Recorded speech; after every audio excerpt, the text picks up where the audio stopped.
ಹಣವನ್ನು ಯಾವುದೇ ಅಧಿಕೃತ ಪರವಾನಗಿ ಇಲ್ಲದೆ ಅಕ್ರಮವಾಗಿ ಎಂಡಿಎಂಎ ಮಾದಕ ವಸ್ತುವನ್ನ ಮಾರಾಟ ಮಾಡುತ್ತಿದ್ದ ಆರೋಪಿಯನ್ನ ಚಿಂತಾಮಣಿ ಗ್ರಾಮಾಂತರ ಠಾಣೆಯ ಪೊಲೀಸರು ಬಂಧಿಸುವಲ್ಲಿ ಯಶಸ್ವಿಯಾಗಿದ್ದಾರೆ. ಬಂಧಿತ ಆರೋಪಿಯನ್ನ ಚಿಂತಾಮಣಿ ನಗರದ ವೆಂಕಟಗಿರಿ ಕೋಟೆ ಬಳಿಯ ಸುಲ್ತಾನ್ ಮಸೀದಿ ಹಿಂಭಾಗದ ನಿವಾಸಿ ಮಟನ್ ವ್ಯಾಪಾರಿ 25 ವರ್ಷದ ಶಬಾಜ್ ಪಾಷಾ ಎಂದು ಗುರುತಿಸಲಾಗಿದೆ. ಆರೋಪಿಯಿಂದ 14,000 ರು ಮೌಲ್ಯದ 7 ಗ್ರಾಂ ಎಂಡಿಎಂಎ ಮಾದಕ ವಸ್ತು ಹಾಗೂ ಕೃತ್ಯಕ್ಕೆ ಬಳಸಿದ್ದ ಹೋಂಡಾ ಆಕ್ಟಿವಾ ಬೈಕ್ ಅನ್ನು ವಶಪಡಿಸಿಕೊಳ್ಳಲಾಗಿದೆ.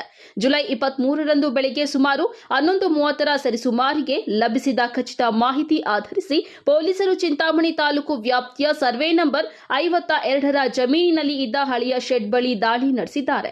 ಈ ವೇಳೆ ಪೊಲೀಸ್ ಜೀಪ್ ಕಂಡು ಬೈಕ್ನಲ್ಲಿ ಪರಾರಿಯಾಗಲು ಯತ್ನಿಸಿದ ಆರೋಪಿಯನ್ನ ಪೊಲೀಸರು ತಡೆದು ವಶಕ್ಕೆ ಪಡೆದಿದ್ದಾರೆ. ಈ ಸಂಬಂಧ ಚಿಂತಾಮಣಿ ಗ್ರಾಮಾಂತರ ಪೊಲೀಸ್ ಠಾಣೆಯಲ್ಲಿ ಎನ್ಡಿಪಿಎಸ್ ಕಾಯ್ದೆಯ ಅಡಿ ಪ್ರಕರಣ ದಾಖಲಿಸಿಕೊಂಡು ಮುಂದಿನ ಕಾನೂನು ಕ್ರಮ ಕೈಗೊಳ್ಳಲಾಗಿದೆ. ಈ ಕಾರ್ಯಾಚರಣೆಯನ್ನ ಯಶಸ್ವಿಯಾಗಿ ನಡೆಸಿದ ಚಿಂತಾಮಣಿ ಗ್ರಾಮಾಂತರ police inspector Shivraj S, sub inspector Nagamma ಹಾಗೂ ಸಿಬ್ಬಂದಿಗಳ ತಂಡದ ಕಾರ್ಯವೈಖರಿಯನ್ನ ಚಿಕ್ಕಬಳ್ಳಾಪುರ ಜಿಲ್ಲಾ ಪೊಲೀಸ್ ವರಿಷ್ಠಾಧಿಕಾರಿ ಕುಶಾಲ್ ಚೌಕ್ಸೆ ಪ್ರಶಂಸಿಸಿದ್ದಾರೆ.